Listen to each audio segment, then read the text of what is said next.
Welcome to the 21st century.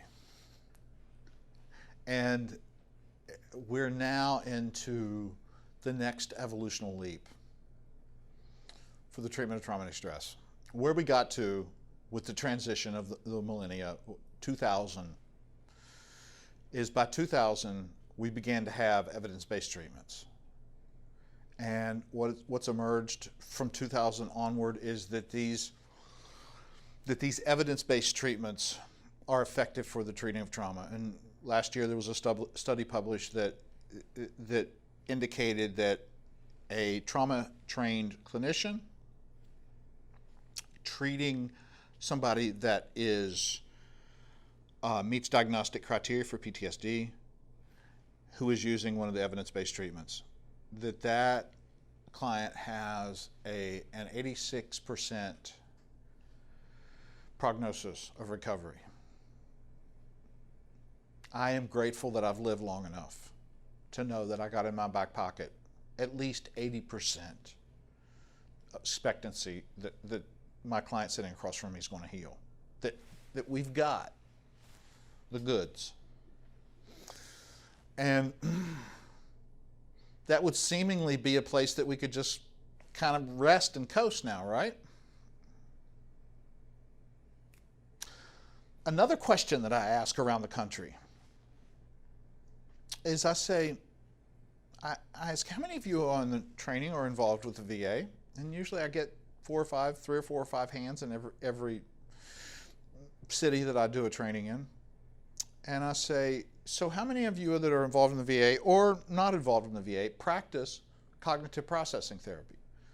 And usually I get 3 or 4 hands that raise up. And I say, what percentage of your clients make it all the way through the 12 sessions of cognitive processing therapy, 13 if there's bereavement? What percentage of those that start it finish it? And you'll see them kind of smile and nod. And the number that I hear most consistently, 75, 80% of the time. I had one person say 100%, and I was like, you need to be publishing whatever it is that you're doing to have retention, because that's amazing. What I hear mostly is 25 to 30%. Cognitive processing therapy is the evidence-based, SAMHSA-approved treatment for combat trauma. Yet in the really real world, in clinical application, there is a significantly high dropout rate. In studies where there's published data, that it's been reported a dropout rate of about 30%. And those are subjects that are paid to be in treatment, to finish treatment. 30% of those drop out. That's significant. Yeah, we've got treatments that work, but a lot of folks don't complete those treatments, and so they're not in the numbers. The ones that drop out are not in that 86%. So all of this, I've been working on this for 20 years, but where it really catalyzed for me was a few years back, 4 or 5 years ago, when I saw on Facebook or Twitter, I can't remember which, but I saw a meme on there from Michael J. Fox. And it was a picture of him, and underneath his picture it said, if students don't learn the way we teach, then maybe we ought to teach the way they learn. And I went, duh, because my mind immediately went to psychotherapy. And if our clients don't get better the way we treat them, then maybe we ought to treat them the way they get better. And that started a crusade for me and several other researchers in the field. I'm not the only one working on this. Bob and I are not the only ones. We're certainly, I think, out in the vanguard of it, and that's what we're going to present. Is while we have evidence-based treatments, what you're going to learn in this course is that we're not going to champion any of those treatments. We're going to present them all to you and let you make an informed decision and decide which direction you want to go. If you want to learn all of them or none of them or some of them, then that's cool. But what we're going to show you, and the platform upon which this course rests, is what I'm going to do over the next half an hour or so is to use some good science. And we're going to extract we're going to first look and see that all those treatments, none of them's better than any other one.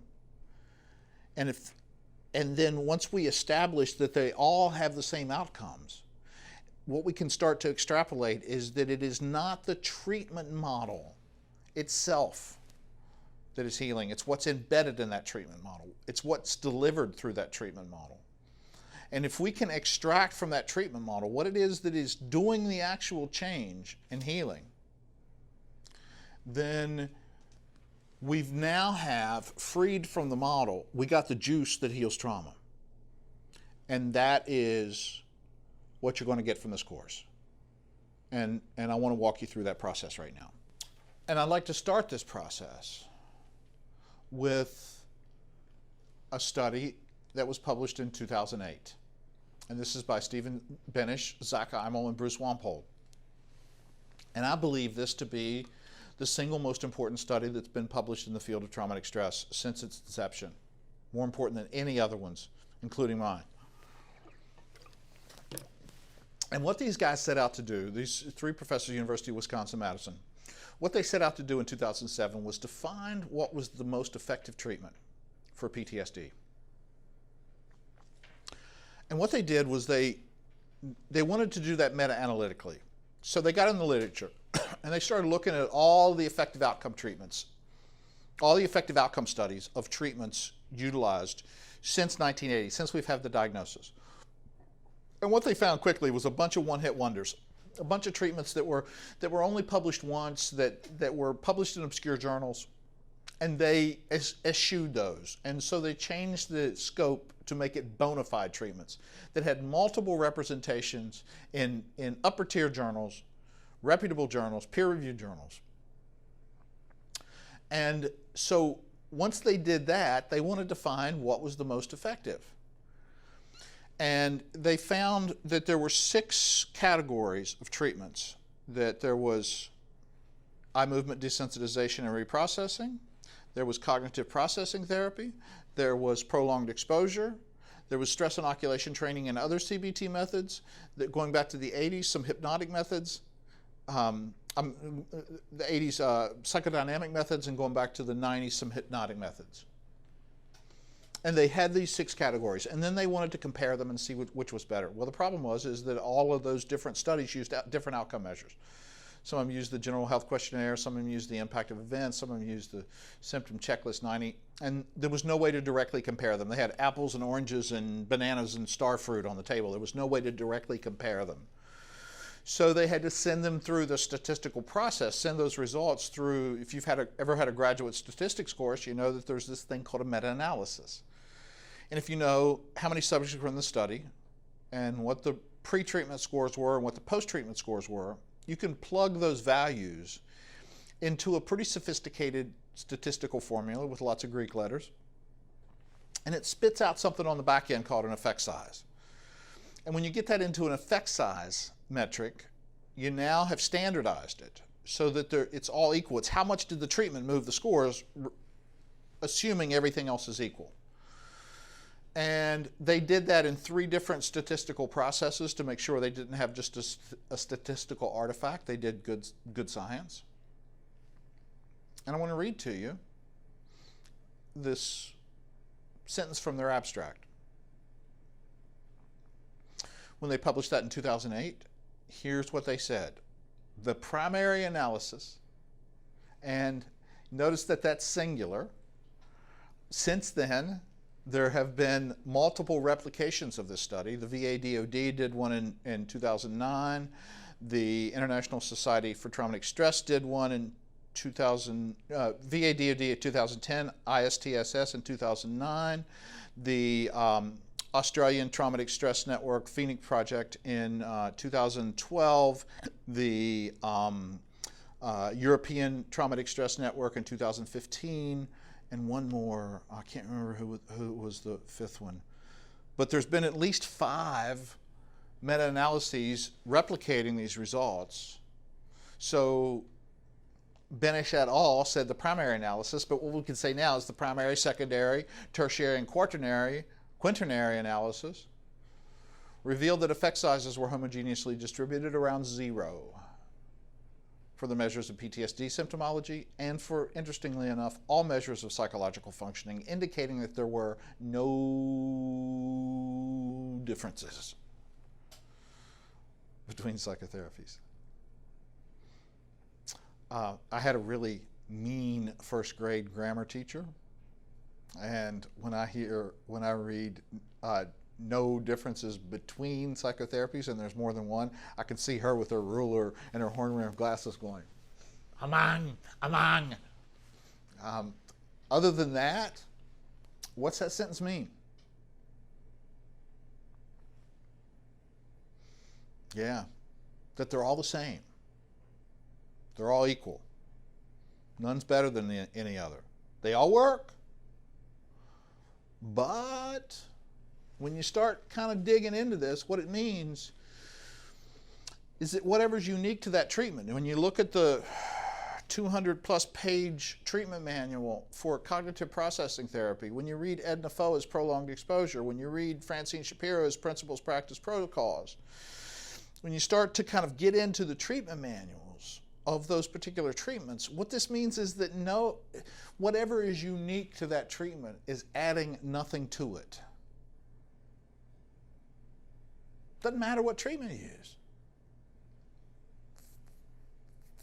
And there's just been these wars among, all of this competition. This is the best. No, this is the best. This is the best. This. 21st century, stop it. We have treatments that work. We don't need any more. And what we start doing now, and what's exciting for me, is to begin to make a generic model of trauma treatment.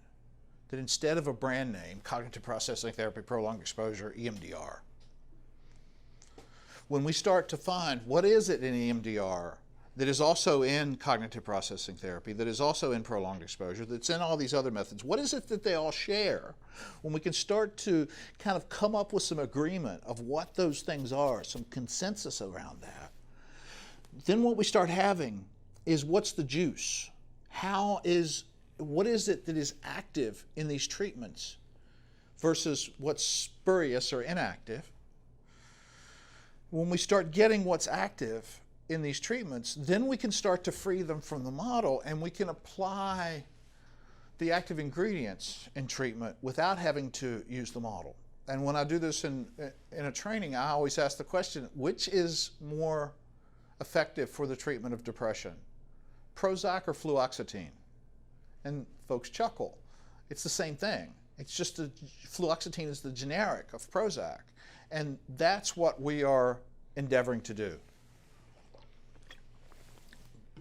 in this process. And that's where I want to walk you through. So let's do that briefly. Oh, first of all, what do you suppose the people that were invested in their particular models had to say when this was published? You think it represented a threat? It certainly did, and a whole lot of criticism was leveled at those three researchers. And in 2015, one of the sweetest little kind of middle fingers that I've ever seen given to critics is this here. And this idea that rolling out blanketed treatment strategies and adherence to the treatment manual has actually been demonstrated. I think it was in Norway or Sweden, of when I think they did 268, something like that, 248 hours of training with state-sponsored single-payer medicine. So they trained every mental health professional in the country in cognitive behavioral therapy. And they collected data. After they did the training, they collected data a year later and found out that the results went down. Their outcomes got less. Why? Well, because the clinicians were so anxious about following protocols. One explanation of that is the clinicians were so anxious about maintaining fidelity to the treatment protocol that they damage the therapeutic relationship. That they let go of the non-specific factors, which account for more of the change than the technical factors of treatment, and had diminished outcomes. That's intriguing for me. So it doesn't behoove us to roll out these treatments kind of globally. And instead we want to tailor and fit our treatment to each and every single client. And that's where we're headed. So, but let me do the science with this first. Let me walk you through the extraction of the active ingredients. And we're going to start with the National Center for PTSD. And there is its website, www.ptsd.va.gov. If you've not been to that website and you are working with trauma survivors, go check it out. Spend a half an hour on it and just navigate through it and take a look at it, because there's no place in the world where there is more resources available for both folks that work with trauma, clinicians, and for survivors and their families than the National Center. There's just lots and lots of resources on that. And one of the resources that's on there is a pretty slickly produced, well done, narrated PowerPoint, 5-module course called PTSD 101.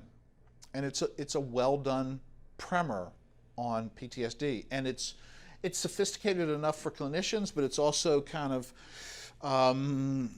generic enough that folks that have high school education can get through it as survivors and make sense of that.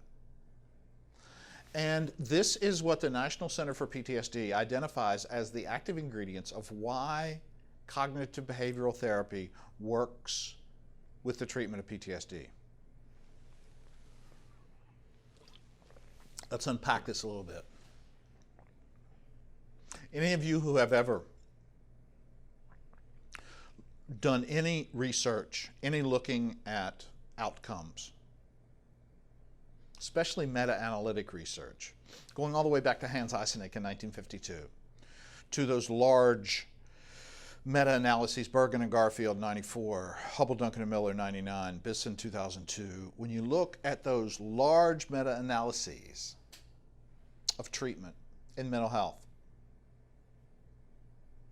you see consistently that there is one single factor that emerges as being the most potent, most powerful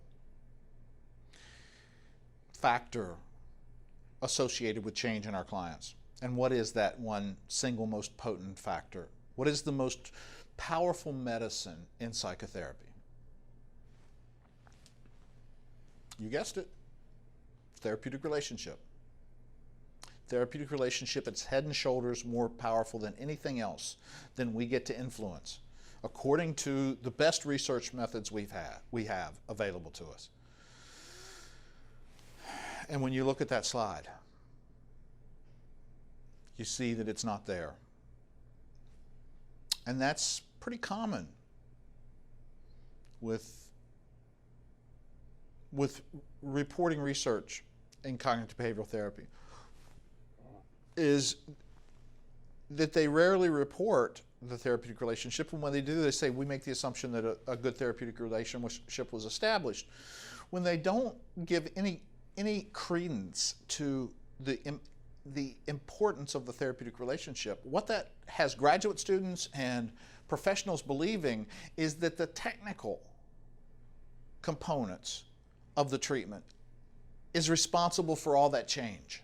That's the way that they report those in outcome studies. And that's just sneaky, and it's harm causing, because I've worked with enough graduate students who read those articles and they go, ooh, I can't wait to do this. And then they do it and they find that they don't have the same results, because the people that were doing it in the outcome studies, because the folks want to champion this method, they have gotten, as their researchers, well-seasoned clinicians who are able to develop those therapeutic relationships, and they're getting the non-specific factors enhancing the outcomes, but they're not talking about that in the article. They're just saying that all those outcomes are due to this particular technique.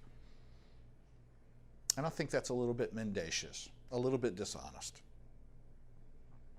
So yeah, we need to repatriate back into that list of important components that make CBT work. is a therapeutic relationship. And we have, to date, no evidence of self-help resolving PTSD. Nothing that your clients can do on their own that resolves. Amelioration, yes. Lessening symptoms, yes. There are some things that your client can do to lessen symptoms, but it doesn't resolve unless it's in a relational process. That relational process is essential for the resolution of PTSD. Now, you see up there that there is also on the slide, there is also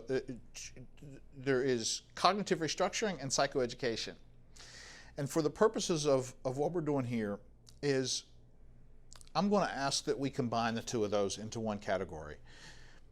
I get it, there is subtle differences between them, but you know, for those of you who do cognitive restructuring, how do you restructure cognition?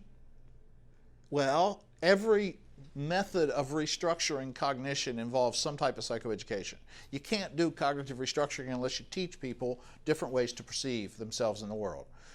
So I get it that psychoeducation is the process and the restructuring of cognition is the outcome, but they are so intertwined that they don't need to be in two separate categories. So if we massage that and we say it's therapeutic relationship, it is anxiety management, exposure, and cognitive restructuring / psychoeducation. That is the National Center for PTSD.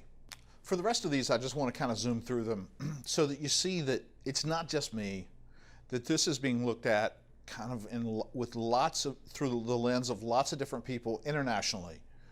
And this is from the International Society for Traumatic Stress Studies. They did their meta-analysis, I think in 2009, and then in 2011 they did something called a Delphi study, which is where they take experts and build consensus with those experts, and they use 54 experts in the treatment of traumatic stress, complex and simple PTSD, and they ask them to identify what it is that is active in the treatment, and this is what they came up with: emotional regulation strategies, narration of the traumatic memory, cognitive restructuring, anxiety and stress management, and development of interpersonal skills. Different language, but conceptually the same thing as the National Center. Same concepts, same ideas. This is 2011 with ISTSS. This next one is from 2015, is from the European Traumatic Stress Network. And look at that, almost exactly the same thing. Psychoeducation, emotional regulation and coping skills, imaginal exposure, cognitive processing, restructuring and meaning making, emotions, managing emotions, and memory processing. Really, again, conceptually, same ideas. A little different language, conceptually a little bit different. This is 2014, I think, from the Phoenix, which is the Australian Traumatic Stress Network, and lo and behold, we finally have a therapeutic relationship. The Aussies have always been a little bit better at that than we have. But look at their language. It's almost the exact same thing. And then finally,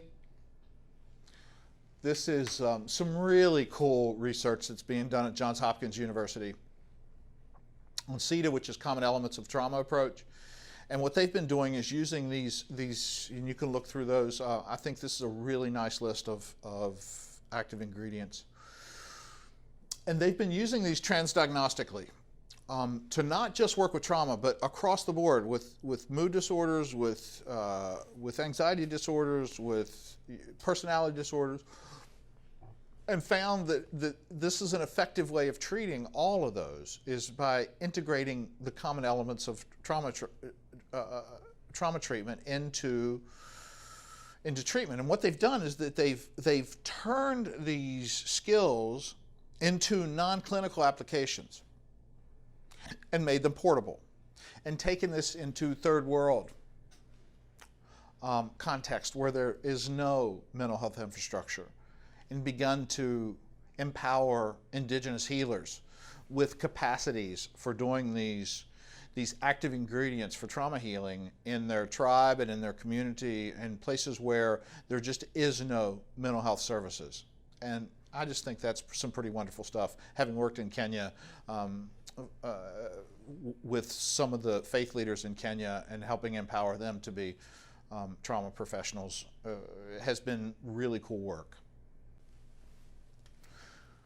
So you're starting to see the Venn diagrams shape up here, is that there's a lot of overlap, isn't there? That we're ending up with the same things. And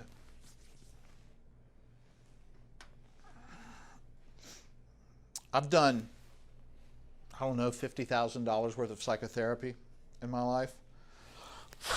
And one of the impacts of doing all of that therapy it's burned a lot of my narcissism out of me. And one of the things that I found is a good substitute for narcissism is service, is altruism. And I try to do that as much as I can and not self-aggrandize as best I can. I fail consistently, but I'm getting better. But I want to step into and embrace fully right now my narcissism, because I published this in 1999. Been working on this for a long time, almost 20 years. And what I originally said in 1999, these were the three components of effective trauma therapy: was a therapeutic relationship, the capacity to develop relaxation and apply that in a reciprocal inhibition process, and then doing that exposure and turning trauma into narrative. Three things. And then as the century turned, I started seeing that more and more was that cognitive restructuring. It was something that we were always doing, but making that figural too. So this is what the literature tells us that are the four things that are active in the treatment of traumatic stress: is building a therapeutic relationship, is helping your clients to develop relaxation capacities, and specifically to be able to regulate their autonomic nervous system, to help them to confront the trauma memories and the things that they encounter in their world that they perceive as threat resulting from the intrusion of that trauma, and then help them to change their perceptions of themselves in the world. And primarily what we're doing with cognitive restructuring is that the way clients make meanings of their trauma and their behavior since the trauma is with shame. And most trauma survivors are in an antagonistic relationship with themselves. They have some degree of self-hatred. And what we want to help them to do in early treatment is to start to help them to activate self-compassion so that they become participating in a collaborative relationship with themselves rather than in a polarized and antagonistic relationship with themselves. That's one of the primary things that we're trying to do with cognitive restructuring. This is literature, state of the art in our field. These four things heal trauma. Now, watch. Oh, and recording this in July of 2017. Earlier this month, even though we wrote it, it took 2 years to get this published, in the Journal of Counseling and Development, myself, Anna Baranowski, and Bob Roten, we published this article about this whole process that I just went through with you. We extracted the active ingredients and then have developed, which I'm going to walk through with you here in just a moment, a structured treatment protocol that is the generic application of these active ingredients in the treatment of traumatic stress. And what we've argued for the field of counseling, and I think for all fields of mental health, is that these are minimal competencies for somebody who's going to sit across from a trauma survivor. Instead of teaching them EMDR or prolonged exposure or cognitive processing therapy, what we first want to teach them is how to do a generic approach to the treatment of traumatic stress so that they are able to build, maintain, and keep active, enhancing therapeutic relationships, to teach them skills for doing relaxation and self-regulation, teach them skills for doing the cognitive restructuring and psychoeducation, and then teach them skills for doing the exposure and reciprocal inhibition that are independent of the particular models. And then as they develop professionally, they can decide on which of these particular methods that they want to employ to be able to do that, but to ground them in the skills instead of the model. That is what this article is about, and it was published and peer-reviewed and accepted in one of the flagship journals for the American Counseling Association. So, you know, it's kind of, that is a step up and a little bit of firmament that we're working in the right direction. And I believe that this is the future of trauma treatment, is being able to employ a method that works and that is fitted to each one of our clients. And I'm going to show you how that works here in a little bit. So in that article, we go through and identify these, and let me make them explicit now: cognitive restructuring and psychoeducation, which is helping survivors to develop that self-compassion. We have a deliberate and continually improving therapeutic relationship. We use relaxation and self-regulation to teach and then coach our clients to be able to regulate their own autonomic nervous systems. And then, if necessary, we do exposure to the trauma memories via narrative so that we get those criterion B symptoms integrated and desensitized.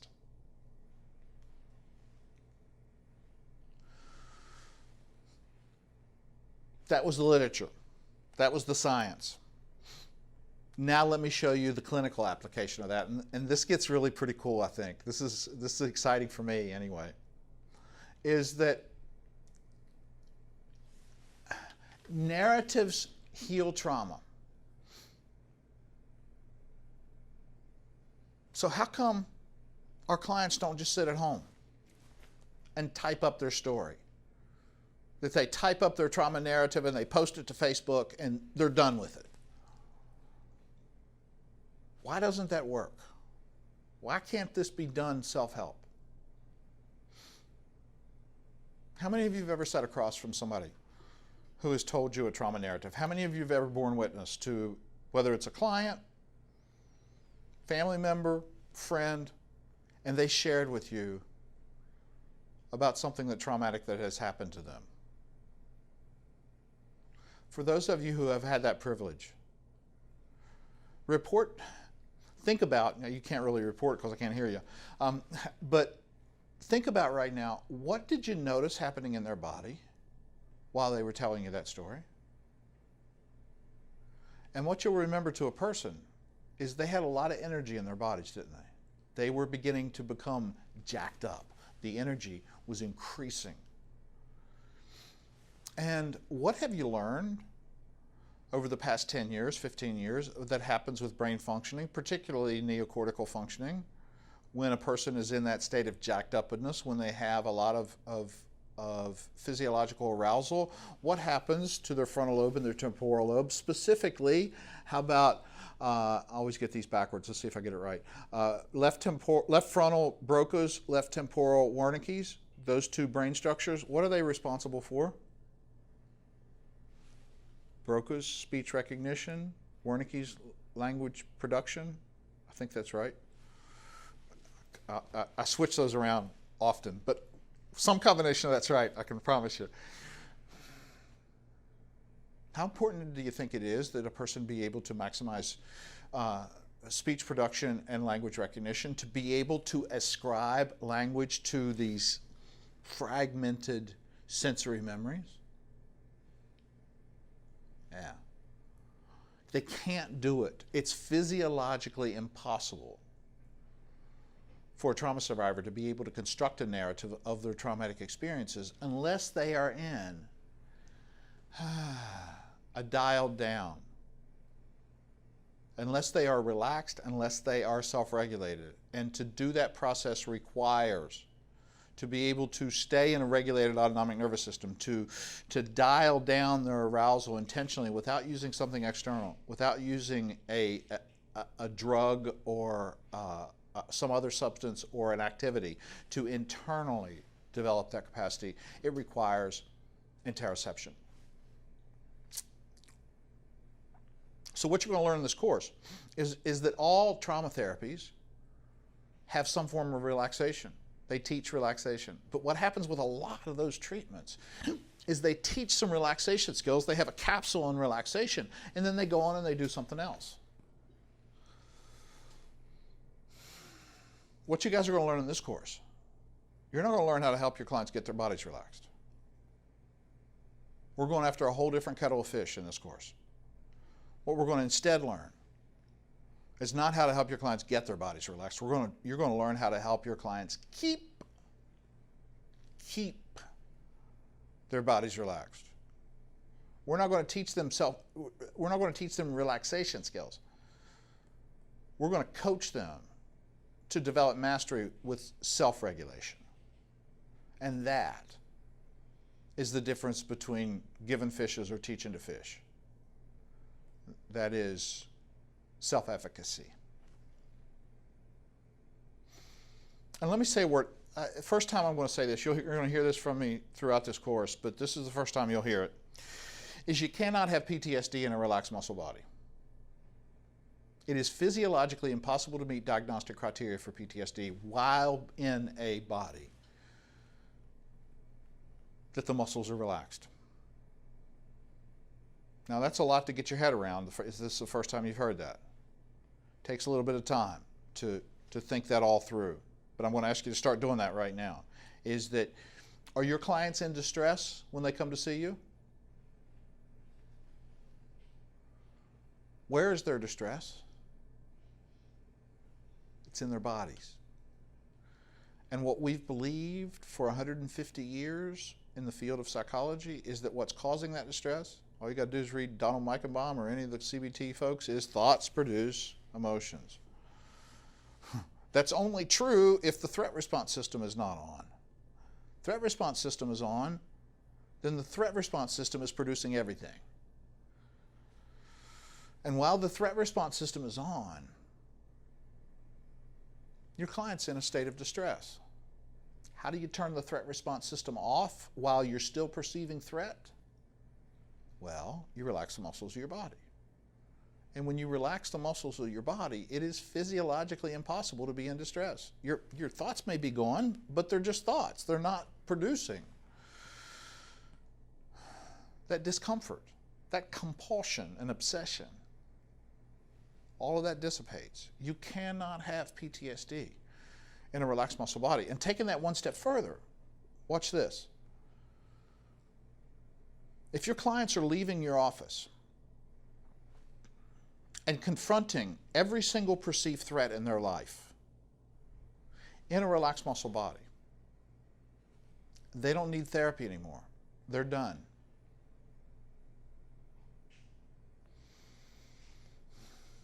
Now that's big. If you've got a client that's doing that, if you have a client that is successfully leaving your office and confronting every single perceived threat of their life in a relaxed muscle body, then what you want to do is that you want to now switch the roles and ask them to be your life coach, because they're living a better quality of life than you are. They are no longer in distress. They don't have stress in their life anymore. They are perfectly comfortable and they're not generating any symptoms. Now that is so simple that it's almost snark. It is that simple. You cannot meet diagnostic criteria for PTSD in a relaxed muscle body. So we're going to spend a whole lot of time developing those skills and then coaching those skills all the way through treatment. So we don't just teach them some relaxation skills and then go on and do something else. Is that becomes a parallel processing. So with my clients, you know, we're in the third session and I go, hold on a second, you're talking about your mom right now, what's going on in your body? And then 10 minutes later, what's going on in your body? What's going on in your body? So that the fourth or fifth session that I'm working with my clients, I open up my mouth and they go, yeah, no, I'm tight. And that's what it takes for your client to begin to leave your office and to begin to confront, to internalize this process and confront those perceived threats with a relaxed muscle body. So think about that for a second. What's it take for somebody who has died? I didn't say this earlier. This is a good time to say it. I meant to do it when I was doing the kind of underpinning of what causes trauma. Let's take a second right now to appreciate and understand avoidance symptoms.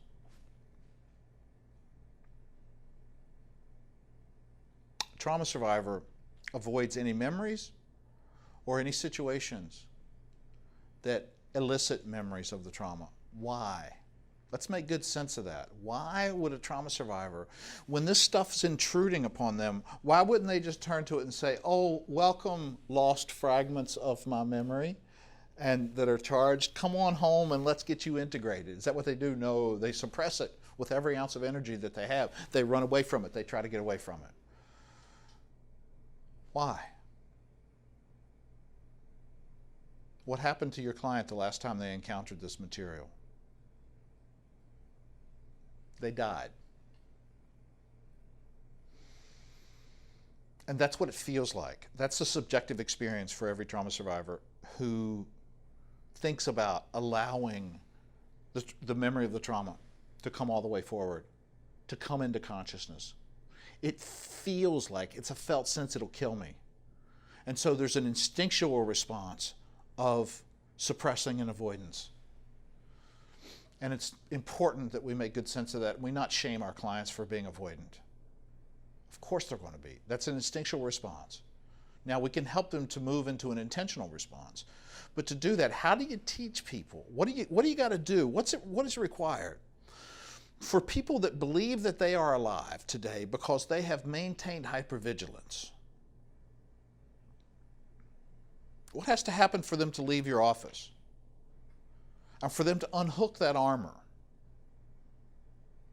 and to lay down those weapons and to begin to walk into a perceivedly dangerous world in a relaxed muscle body so that they're actually stronger, faster, and smarter, they're actually function better if there is a real danger. How do we help them to begin to do that process? We've got to have a really good therapeutic relationship. We are the bridge.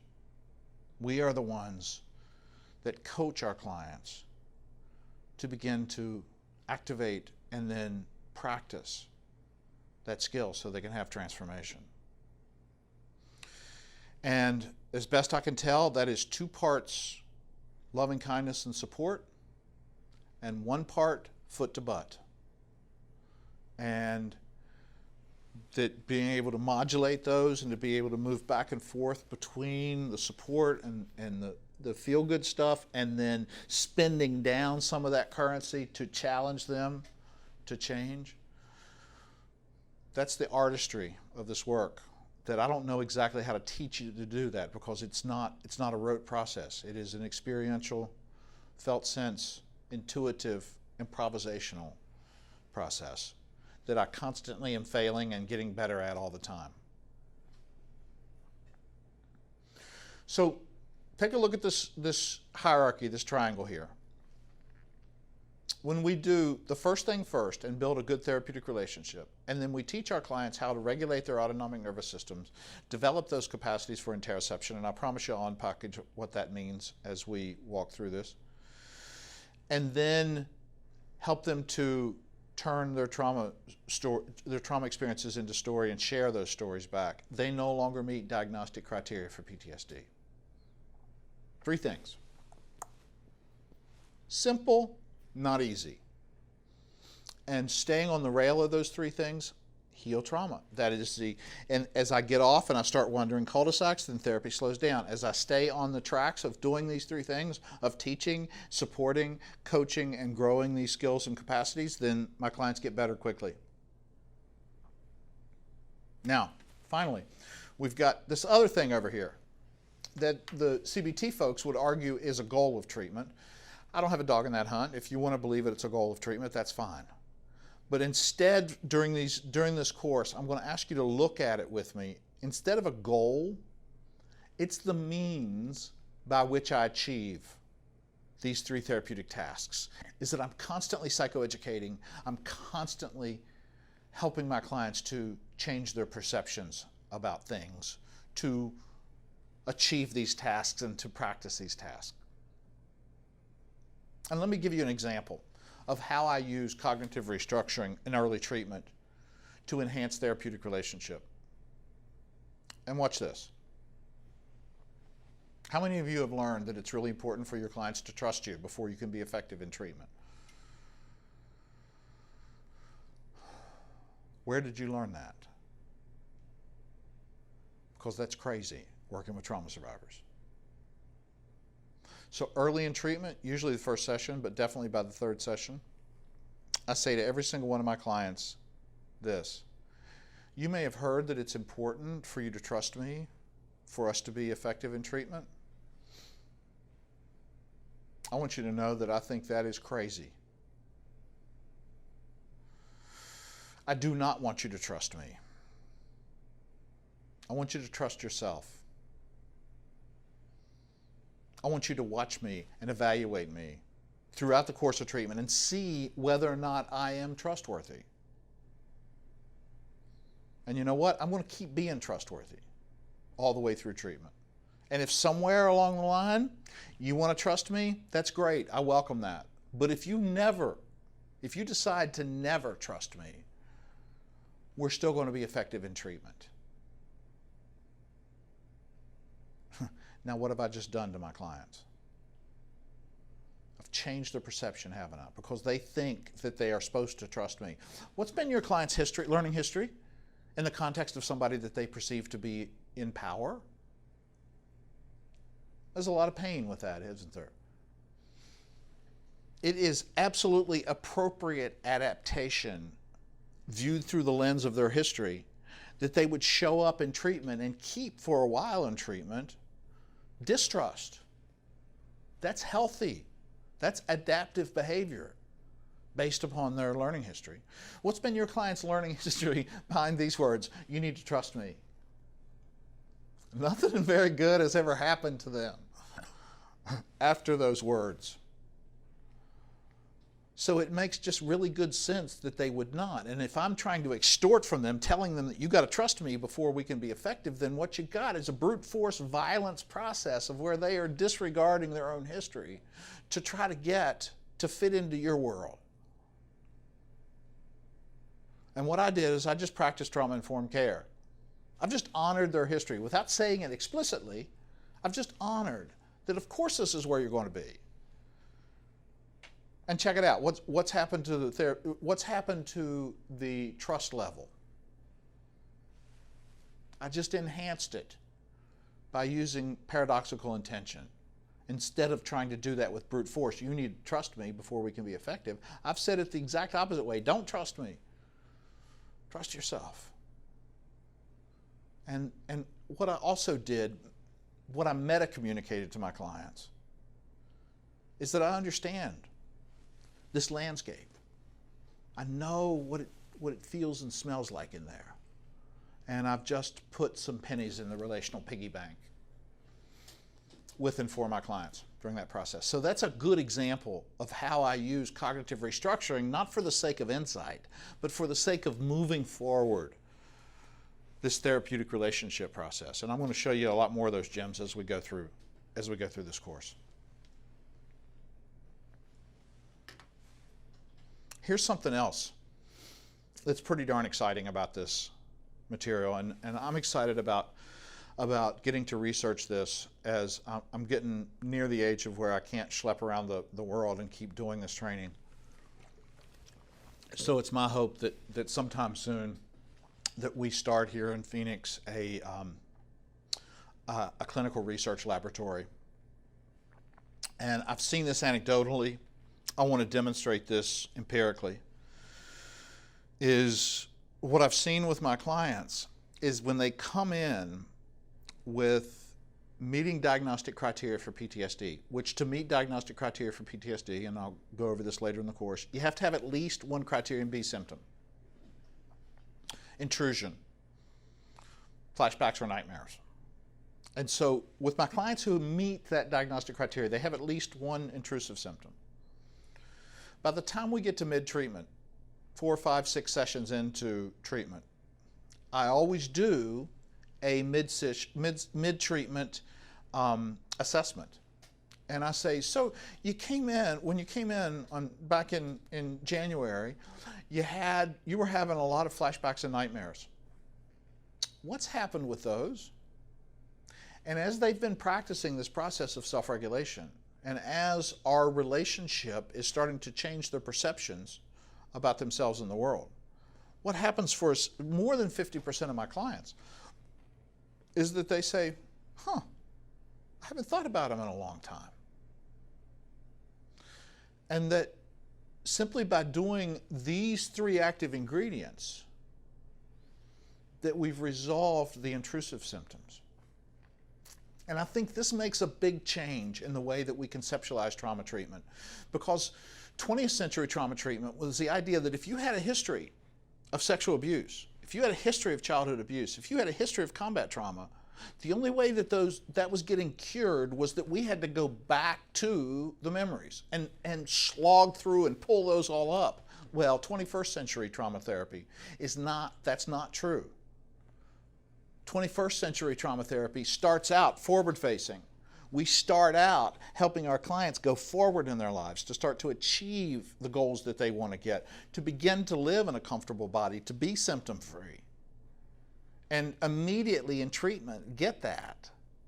We only go back when the past is intruding with such intensity and such ferocity that it is thwarting them in their ability to continue to go forward, confronting those perceived threats in a regulated autonomic nervous system. That it's blowing them out of the water so quickly that they can't get regulated, they've lost neocortical functioning. Then that's evidence that we need to go back. And then we do EMDR or cognitive processing or prolonged exposure or the method that I'm going to show you during this course. Then we do narrative, then we work through those memories. But we don't ever start with the idea that we're going to have to be going back. We start with the idea of treatment that we're going to go forward. And we're going to help our clients to be able to live the life that they choose to live. And as they are able to be in relaxed muscle bodies, they are no longer in distress. Coming back to that. So that ends up really changing the whole conceptualization and timbre of trauma therapy, because in the 20th century, a survivor of childhood sexual abuse, they knew things were going to get worse before they were going to get better. 21st century, things are going to get better straight away. We don't have to make it worse before it gets better. We're going to start in 2 sessions. You're going to find yourself being able to live stress-free. You don't believe me? You don't buy it? Don't pay me if that doesn't happen. Which is what I tell all my clients. And as you get better at practicing this, as you get good at self-regulating, I don't expect you to buy any of this, but what I don't expect you to do is to have contempt prior to investigation. And what I'm going to ask you guys to do is, as you learn, as the next module coming up, or 2 modules coming up, I'm going to teach you how to regulate your autonomic nervous system. And what I'm going to ask you to do is to take from this course practicing regulating that autonomic nervous system and begin to encounter the situations in your life that you perceive as threatening. And if every single time you practice self-regulation, that every single time you remember to do it, you are comfortable inside of your skin, you regain fully functioning neocortical skills so that you're able to be creative and intelligent in those situations. And every single time you use it, you find yourself being able to be intentional in word and deed. If that happens every single time, then, and only then, I would ask you to teach it to your clients. I want you to develop mastery with this skill before you start teaching it. And what you're going to find is that every single time you remember to practice it, you're going to be in a comfortable body, you're going to have maximal neocortical functioning, and you're going to be able to be intentional instead of reactive. And in my world, that is as good a definition of healing as any I've ever heard. Is that it works. And when you start seeing that it works every single time, what you can start doing is you can start putting some weight on that. You can start knowing that you got in your back pocket the skills to be able to walk your client into resolution. I think that's kind of exciting. Okay, I'm going to finish this up now with Bob and I are currently in the middle of writing a book, and the second half of this course is about what we've done is we've taken those active ingredients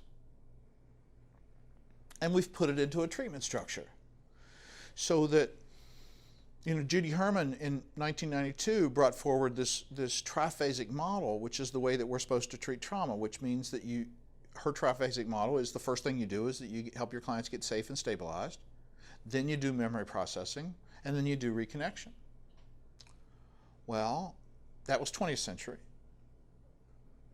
Now in the 21st century, what we've got is this empowerment and resilience structure that is, while it is a sequencing of what to do in treatment to be able to move from soup to nuts in the most effective way, it's also a car wash. And as your client goes through each of these stages, what we're doing in each of these stages is that we are bringing forward one of the active ingredients of trauma therapy that work across all models. So in the first stage, what we're doing is we're preparing them for success, and we are helping build a therapeutic relationship and positive expectancy. And got a module on that, help you develop skills for being able to do that.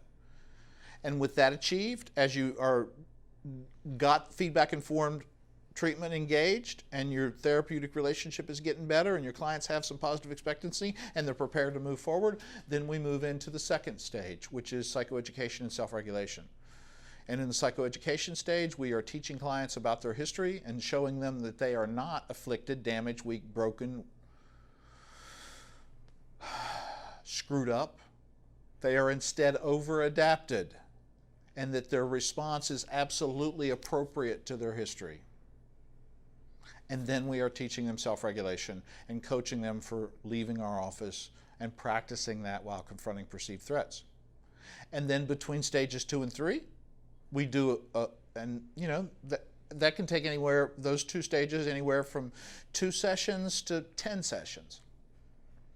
And then we do a mid-treatment assessment and find out what's going on with those flashbacks and nightmares, those criterion B symptoms. And if they say, I haven't had any in a long time, then we don't do stage 3.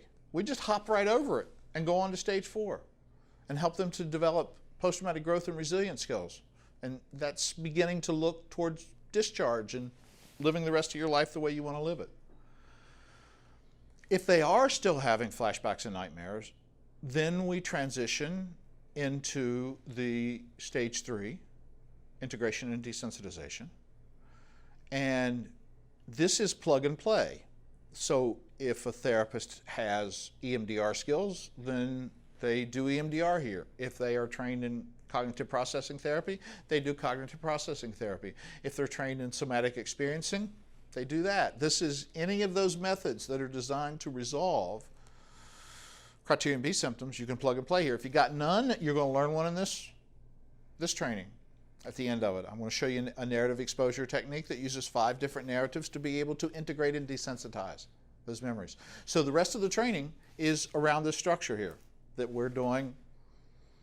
We'll do stage 1, preparation and relationship first, then we're going to do the psychoeducation and self-regulation, then we're going to do the integration and desensitization, and then the post-traumatic growth and resilience.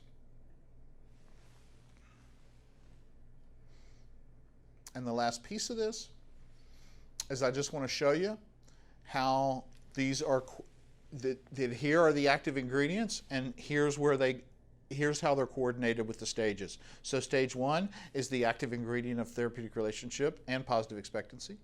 Stage 2 is using both of those 2 active ingredients.